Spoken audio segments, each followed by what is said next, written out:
Imagine this, it's the 1960s, the music is loud, the colors are brighter than ever, and everything feels different. People are dancing like they've never danced before, talking about expanding their minds and feeling the universe breathe. It's not just a party, it's a movement.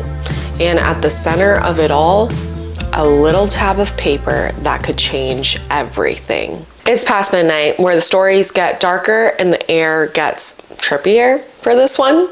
Today we're talking about LSD, the accidental discovery that went from a Swiss lab to secret government experiments to fueling an entire cultural revolution. This one's a wild one, so let's get into it.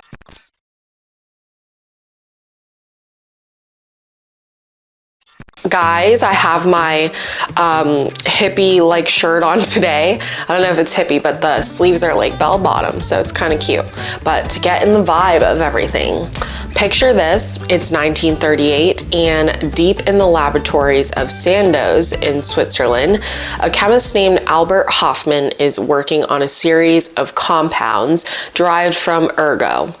And if you guys know from history books or with the witches and the bread and things like that, ergot is a fungus that infects rye.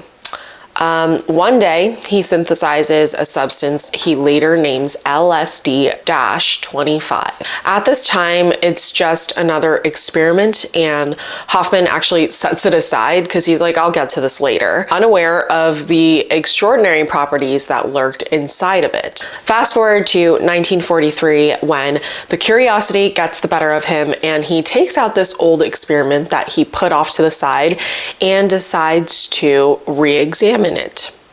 What happens next is nothing short of miraculous and a little terrifying.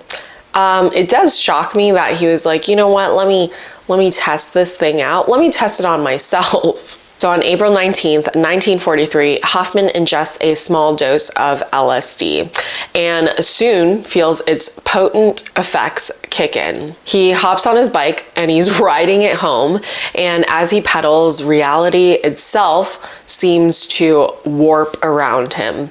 Colors intensify, objects breathe, and the boundaries between inner and the outer world blur. Imagine the sensation of riding through a landscape that feels both eerily alien and profoundly connected to the very essence of life. It's the first ever acid trip, and it marks the beginning of LSD's unpredictable journey. So let's get into the science behind it. When you take LSD, it basically hijacks the brain's serotonin system.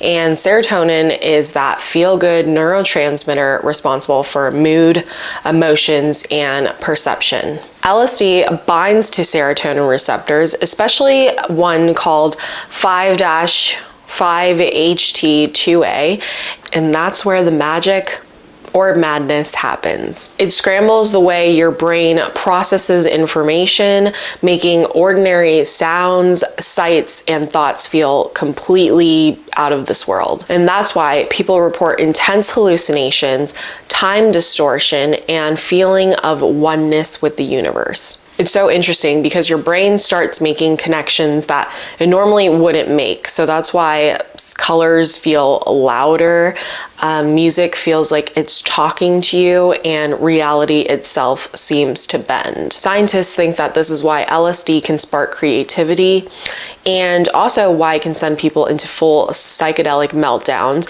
if they're not in the right mindset. You always hear that saying, you gotta be around the right people. So after Hofmann's crazy accidental discovery, LSD didn't just stay in his lab. It actually made its way into some pretty wild places. So LSD was used in psychotherapies at Sandoz, which was a pharma company that Hofmann worked at. And they actually went on to hand out these drugs to doctors to use with patients. Some people thought it would unlock your subconsciousness and help treat mental illnesses, so it got some positive attention in the medical field. But here's where things get a little crazy because the CIA gets involved. They take on this drug and start doing some top secret stuff with it. They were testing it under a project called MK Ultra.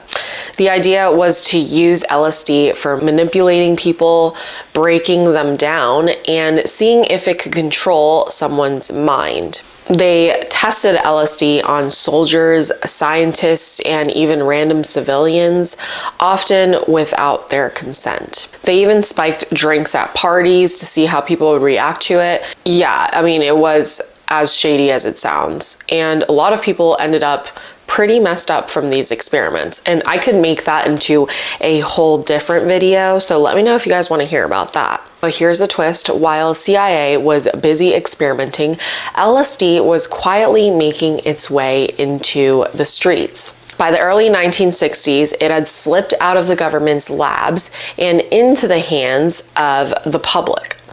And one of the biggest voices behind its rise was Timothy Leary, a Harvard professor turned full-blown counterculture icon. He wasn't just advocating for LSD, no, he was leading the whole movement, preaching that psychedelics could expand the mind and unlock a higher state of consciousness. His famous phrase, "turn on, tune in, drop out," became the anthem of a generation. And the hippie crowd, oh, they ate it up. LSD wasn't just a drug anymore. It was a symbol of rebellion, creativity, and even spiritual awakening. By the mid-1960s, it was the drug of choice for young people looking to break free from the constraints of the buttoned-up post-war era. College campuses, artist communes, and city parks became breeding grounds for psychedelic exploration. And it wasn't just about getting high, it was about expanding your mind, seeing the world differently, and for some, even feeling spiritually awakened. Many first-timers, an acid trip was like stepping into an entirely new dimension. Colors pulsed and shimmered, and music didn't just sound good, it felt like it was alive. Patterns danced on walls, and the simplest things, like a blade of grass or the way the sun hit the pavement, suddenly felt like the most beautiful, profound thing ever. Others described a deep sense of oneness with the universe, and some just laughed for hours at absolutely nothing. But it wasn't just all sunshine and good vibes. I mean, LSD was unpredictable, and a bad trip could turn a dreamy experience into a full-blown nightmare. Some users found themselves stuck in loops of paranoia, convinced the world was melting or that they'd never be normal again. Others experienced an ego death, which is a total dissolution of self, which could either be the most enlightening thing ever or absolutely terrifying. And if there was one place that LSD truly flourished, it was at music festivals. Think Woodstock 1969, hundreds of young people dancing barefoot in the mud, tripping under the open sky. Acid wasn't just a recreational drug, it was an experience enhancer. The thing that made music feel more alive, the lights more vibrant, and the world more connected. This is when concerts weren't just performances, they became spiritual journeys. Bands like the Grateful Dead, the Beatles, the Jefferson Airplane weren't just playing music, they were conducting acid-fueled sonic experiments, taking the audience on a trippy, outwardly ride. At these festivals, reality itself felt different. I mean, they were in their own atmosphere that they created, and strangers became instant soulmates. People spoke about higher consciousness and cosmic energy like they were discussing the weather. And the idea of love, peace, and freedom felt tangible. It was a time when rules didn't seem to apply, and it felt like the world was really on the verge of something bigger. But of course, this is where our government was like, absolutely not. See, the government loves having its fun, but once we start having fun, they're like, oh hell no, shut it down. By the late 1960s, LSD had spread everywhere. From protests, festivals, underground parties, you name it, it was there. And with that kind of influence, lawmakers started freaking out. And in 1965, they slapped LSD with a Schedule I classification, branding it as a dangerous drug with zero medical value. Research was shut down, law enforcement went full crackdown mode, making sure anyone caught with it paid the price. So let's recap, because I know it's a lot. Hofmann discovers LSD. The CIA tries to weaponize it. It becomes the face of a counterculture movement. And then, bam, it gets banned. I mean, talk about a roller coaster. And it's crazy to think that a single accidental discovery shaped an entire era. But the war on psychedelics didn't stop there. I mean, by the late 60s and early 70s, governments worldwide doubled down on banning LSD and anything remotely psychedelic. Media painted it as a dangerous, mind-destroying substance, fueling the paranoia about acid casualties and out-of-control youth. Harsh drug laws were passed, making psychedelics taboo, and what once symbolized freedom and rebellion was now demonized. LSD didn't just disappear, but it was driven underground, becoming something whispered about instead of celebrated. So I actually didn't know this, but there's actually no recorded case of someone dying from an LSD overdose. Unlike a lot of other drugs, LSD isn't toxic at typical doses, but that doesn't mean it didn't lead to some seriously bad situations. I mean, some people had full-blown psychotic breaks, ending up running into traffic, or even jumping out of windows thinking they could fly. I've heard that one before. There were also stories, some true and some urban legends, like the classic orange juice guy, who was a guy that thought he was made, or he was a glass of orange juice.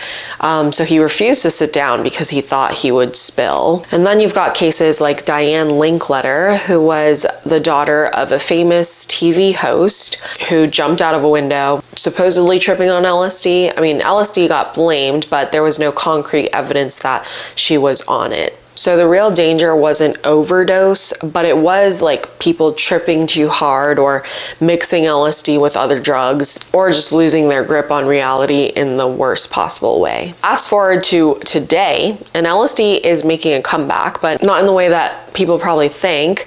Because while it's still classified as a Schedule I drug in many places, recent research is shedding new light on its potential therapeutic uses. Scientists are revisiting Hofmann's discovery, exploring how controlled doses of LSD could help treat mental health conditions like depression, PTSD, anxiety. Studies at places like Johns Hopkins University are showing promising results. One notable study published in Biological Psychiatry in 2022 found that LSD-assisted therapy significantly reduced anxiety symptoms in patients with life-threatening illnesses. I mean, this breakthrough wasn't that crazy because it did echo what they found in the 50s and 60s. And then there's a trend of microdosing. And this is where people take tiny amounts to boost creativity and focus without the full-blown trip, which has gained popularity in places like Silicon Valley. Not surprised there. LSD's impact isn't just in the lab though. I mean, there's still like the underground world of it all because it is still a class 1 drug. It's been popping up at festivals like Burning Man and Electric Daisy Carnival, EDC. While those events have always embraced a sense of free-spirited exploration, today, LSD is part of the conversation about healing, wellness, and self-discovery. From a laboratory accident to a cultural revolution and beyond, the journey of LSD is just as unpredictable as the substance itself. It's a story of wonder, darkness, and the relentless drive of humans to explore the unknown, whether it's the depths of the mind or the heights of societal change. And that's it for today. Thank you so much for watching. If you found this video as fascinating as I do, please hit that like button and let me know what you guys think in the comments. Don't go incriminating yourself, but what was your favorite fact? And if you want to join me on more journeys into dark and quirky history, don't forget to hit subscribe, hit that notification bell so you don't miss a video. Well, until next time, stay safe, Take care and keep questioning everything. Bye, guys.